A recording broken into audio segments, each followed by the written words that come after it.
We talk about tons of upcoming single player games on this channel, from The Witcher, The Last of Us, and now even Naughty Dog's new game Intergalactic. And there's still some amazing games like the Splinter Cell remake and Metal Gear Solid 3 coming out too. So I wanted to look ahead into 2025 and look at some of the most incredible PlayStation 5 games coming out next year. Please like the video so it reaches more people and subscribe as we talk about tons of new games on this channel. And the first game is Dynasty Warriors Origins. Now I've had my eye on this game because I love those full-scale battles, and especially with the power of the PlayStation 5, this really is going to itch my Game of Thrones war fantasy, as it's just full-scale war. You've also got the mini bosses during the wars as well, and there's a bunch of different weapons to use and different skills, so you can take on the challenge any way you want. Also coming in January is Sniper Elite Resistance, which actually takes place in France, and I absolutely love stealth, tactical third-person shooters, and this game is actually taking place at the same time as Sniper Elite 5, where you can also experience it in co-op. If you love games like Metal Gear Solid and Splinter Cell, this game is going to be for you. In February, we're going to be getting Kingdom Come Deliverance 2, the epic open world RPG set in 15th century Bohemia, and I highly recommend you play the first game first, as in this game we're once again going to be going through the open world of medieval Europe, and we're going to continue our journey from the first game as we've built up our status from squire and a literal nobody to becoming a knight of the king. The combat is also going to be improved in this game, and there's also going to be some new weapons and also a new open world, bigger than the first game. Assassin's Creed Shadows is also coming in February of 2025, set in ancient feudal Japan, and now that Ubisoft has had time to polish the game even more and hopefully get it to a standard where it will be released to mass praise, they've recently released a combat gameplay trailer which looks absolutely incredible, as it has taken inspiration from Ghost of Tsushima, which is what I definitely wanted from this. And we've got two main characters which both have different playstyles, as the one that I'm already excited to play as is Naomi, who is going to be our stealth based character, and from what I've seen from the gameplay so far, I am very excited to play, and I hope that the story is on the same level. We're also getting Like a Dragon Pirate Yakuza, where we're actually going to be playing as modern day pirate hunting scoundrels for legendary treasure, and I think we are very lacking in pirate games on the market, and this game is going to allow us to customize our ship, explore the open world, hunt for treasure, and really live that pirate fantasy with a bunch of customization options. We're also getting Monster Hunter Wilds for the PlayStation 5, which is an action RPG where we're going to be able to hunt monsters just like every other Monster Hunter game. However, of course, in this game we're going to have new foes, new weapons, and a new world to experience, not to mention a brand new story to go along with it. We're also getting Dragonkin the Banished from Nacon, which is an RPG action game where we play as one of 4 hero classes as we embark on a quest to hunt and battle the most despicable monsters, where our overall aim in this game is to destroy the ancestral dragon. We also are going to have skills from the blood of these dragons, kind of like being a dragonborn in Skyrim, where we can build and play any style we want to. In March, we are going to be getting Hazelight Studios' Split Fiction. Guys behind It Takes Two have another co-op adventure where we play as 2 strangers who get entangled into this machine where their stories come to life. One has stories of sci-fi and the other one has stories of fantasy, and each level will actually have its own gameplay mechanic. The first Berserker Kazan is also coming to PlayStation 5, where we play as the General Kazan, who is falsely charged with treason and exile, and it is a 3D cel shaded action RPG game. But you'll also have a lot of customization choice, as you'll be able to customize your character and equipment to suit your own style. Also coming in March is Judas, created by Ken Levine, the visionary director behind System Shock 2, BioShock, and BioShock Infinite. It's a narrative first-person shooter and is the spiritual successor to BioShock, where we're on a deteriorating starship, and in order to escape, our only hope is to forge alliances or shatter them with our most formidable adversary. I'm extremely excited for this one since I'm a huge fan of the original BioShock. I cannot wait for this game to be released. Vampire the Masquerade Bloodlines 2, the open world RPG vampire game, is also scheduled to come in the first quarter of 2025, and even though with a rocky development, game is finally coming out, and I think just like the pirate games, I think we also need more vampire and werewolf games too, where in this game we're going to be taking the role of a vampire in Seattle, and we're going to be engaging with influential figures, forge alliances, and shape the city's future, leadership, and identity. Choice and consequences is going to be a big thing in this game, which I absolutely love in an RPG, so I hope it delivers. Now, The Altars is a game that absolutely intrigues me, as it deals with alternate versions of yourself as you have to survive on this space. We're also going to be able to base build too on this hostile planet. Our main character Jan is going to use this crystal resource he found on this planet to create alternate versions of himself, where they will have different types of personalities, like one being a scientist, an engineer, whilst also having their own distinct defined personas and backstories, emerging from a unique turn in Jan's life journey. It sounds absolutely incredible, and it is another very creative concept. We're also going to be getting Delta Force, the first person shooter, with 3 game modes, one being an extraction mode, a large scale PvP mode which offers a grand war experience, but the one I'm most excited for is the campaign mode titled Black Hawk Down, which features both characters and likenesses from the film along with officially licensed remaster of the original Delta Force Black Hawk Down video game. The Unreal Engine 5 game looks absolutely beautiful. 2025 just keeps looking better and better. We've also got another beautiful action RPG called The Relic, and just like other action RPGs, you're going to be able to grow your character with different skills and your own setting, but you're also going to be solving riddles, gather the pieces of the Great Relic as you lead the world back to prosperity. And I just really love the look of this gothic setting as we play as this last guardian. We also have the intense first person shooter Killing Floor 3, the co-op action horror first person shooter, which is taking place in the year 2091, 70 years after Killing Floor 2. The Megacorp Horzine has engineered the ultimate army, a fearsome, obedient horde of bioengineered monstrosities known as Zeds, and your group named Nightfall is being tasked to stop them. You can play with up to 5 teammates and can unlock new skills and new arsenals to save humanity. Going further ahead into June, we have Clair Obscur Expedition 33, which is a turn-based fantasy RPG game which genuinely looks like an absolutely beautiful game. It will also feature real-time input, so you will manually dodge and attack and even parry your enemies, and it really does look like this game has all the makings of being a big hit underdog for next year. Mafia 4 The Old Country is also coming in summer 2025 and is going to take a much more linear approach like the original Mafia game, but this time being set in the brutal underworld of 1900s Sicily, where we're going to be playing as Enzo Favara, and the realism and cinematic storytelling is gonna be absolutely insane in this game. If you know anything about the Mafia series, that is what they're known for the most, especially Mafia 1 and 2. We also have this game called Spine, which is a solo narrative driven action game where you step into the shoes of a red-light defiant street artist who has sentient combat implant known as the Spine, as she goes on a quest to overthrow the oppressive AI regime of the Tensor Corporation. And as you're playing this game, you're going to grow this bond with the Spine technology to unlock new abilities and skills, and the camera work in this game is absolutely incredible for different combat sequences, as you can see in the gameplay below. Dying Light the Beast is also coming next year as we play in the new open world of Castor Woods, and we're once again going to be playing as Kyle Crane as he suffered 13 years of enduring experiment, and we're going to go in after the people who captured him as he has new abilities from the experiment he endured. We also have the football game Rematch from the studio that bought us Sifu, which is a 5-on-5 third-person perspective football game which reminds me a lot of Rocket League and a mix between FIFA Street. We also have different abilities in this game too, and a bunch of different settings like jungles and space as well. We also have the brand new open world action adventure RPG Crimson Desert, made by Pearl Abyss, the Black Desert studio, and that's exactly why it looks as good as it does visually, as we've seen also the gameplay, which I hope feels as smooth as it looks. This is going to be a massive open world RPG, and from what we've seen so far, it could be one of those games that we talk about for a very long time. It reminds me a lot of The Witcher 3, as it's going to have its own narrative story, but also the combat looks absolutely incredible too. We're going to be playing as the main character Cliff as we explore the world of Pywell and witness the conflicts and epic sagas around Cliff, the leader of the group called the Greymanes, as we go on the main quest and side quests, and it just looks like so much to do in this game. And from what we've seen, I think it's going to be a game that's going to blow everybody away. The Unreal Engine 5 first-person atmospheric horror action game Ill could also be coming out in 2025, as I've actually seen trailers about this game since 2022, and hopefully it will be ready by next year. We're going to be dealing with parasitic aliens that possess humans, and we're actually going to have weapons and tools to deal with them. So we won't be running away and cowering away from them, rather it seems like it will be action-centric, kind of like a Resident Evil 8. Little Nightmares 3 is also going to be coming in 2025, hopefully. It's going to be a fresh new story as we play as Low and Alone as we're trying to escape this realm called Nowhere. And it's going to confront our deepest childhood terrors. We can play a friend or online in co-op, or with an AI partner in solo mode. Greedfall 2 The Dying World, a prequel to the first game, where we're going to be trying to shape this continent that we're now on by using diplomacy, cunning tactics or combat, get help from allies we make along the way. We're going to try and end the conquest of this land, this time actually have new landscape like Olimar, the City of Stars of the Bridge Alliance, to the shores of Xantis, and uncover the secrets of the ancient land. And again, I love the art style of this game, and I did play a bit of the first game, and it very much is an RPG with choice and consequences. Dune Awakening is also coming next year to PS5 in this survival MMO experience where we're going to be going on our own story in the lands of Arrakis. We are actually going to be encountering featuring characters from both the movies and book, though we can forge alliances with them and confront adversaries, as we're also going to be crafting our own persona and honing our own skills, and there's also going to be character customization to abilities that evolve with each use. We're also going to be able to assert our allegiances through the attire that we wear, carve out a reputation through our deed, whether we specialize in a particular discipline or excel across multiple talents. We're also getting Doom The Dark Ages coming to PlayStation 5 also, which is going to be the third game in this Doom reboot series, and is also going to be a prequel to Doom and Doom Eternal. This game is also going to tell the origin story of our Doom Slayer's raid, as this time we have a chainsaw shield, a massive Doom Megazord, and even a dragon to help us conquer the demons of hell. Directive 8020, the next game in the Dark Pictures anthology, but this time the game is taking place in space as Earth is dying and humanity is running out of time 12 light years from home. We're playing as Tau Ceti, who is trying to save Earth when her colony ship actually crash lands on a mysterious planet with alien threat. This time there's going to be a lot more gameplay involvement, as we're going to use our reflexes, improvised weapons, and stealth. Neo Berlin 2087, a unique third and first person action role-playing game, which is said to be a deep cinematic detective thriller, takes place in a dark future vision of Berlin. It's also a cyberpunk game and visually just looks absolutely incredible. I love the fact that it is both first and third person, and you can even do bullet time like Max Payne as you jump and fire. We also have Where Winds Meet, another open world action adventure RPG, which draws inspiration from the romantic and fantastical martial artwork, which offers a distinctly oriental experience of boss battles and open world exploration. We're going to be playing as a young swordsman wielding nimble wuxia artistries and powerful kung fu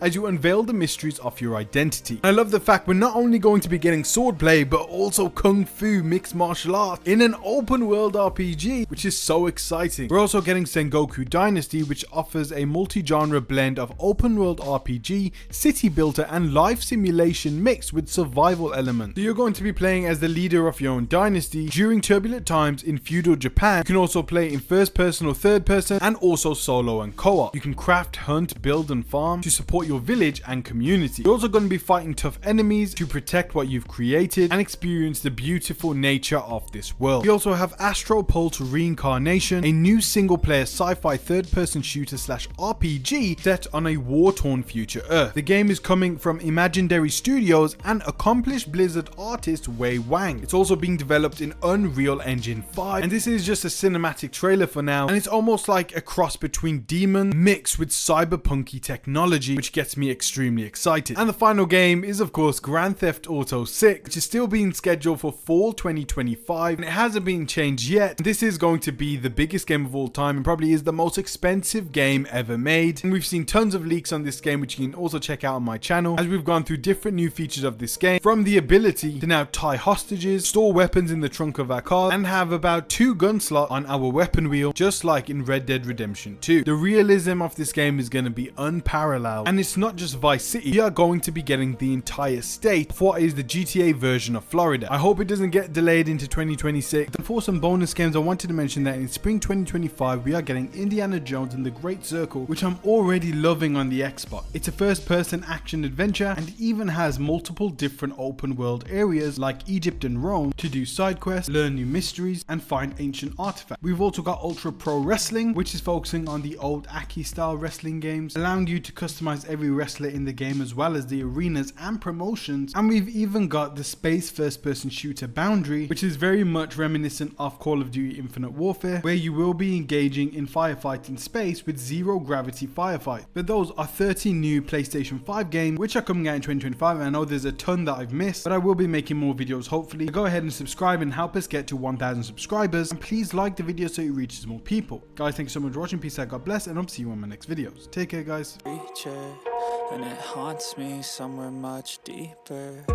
Anxiety filling up every space, no privacy. And silently it could build and build until you finally see, whoa, it's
and it haunts me somewhere much deeper.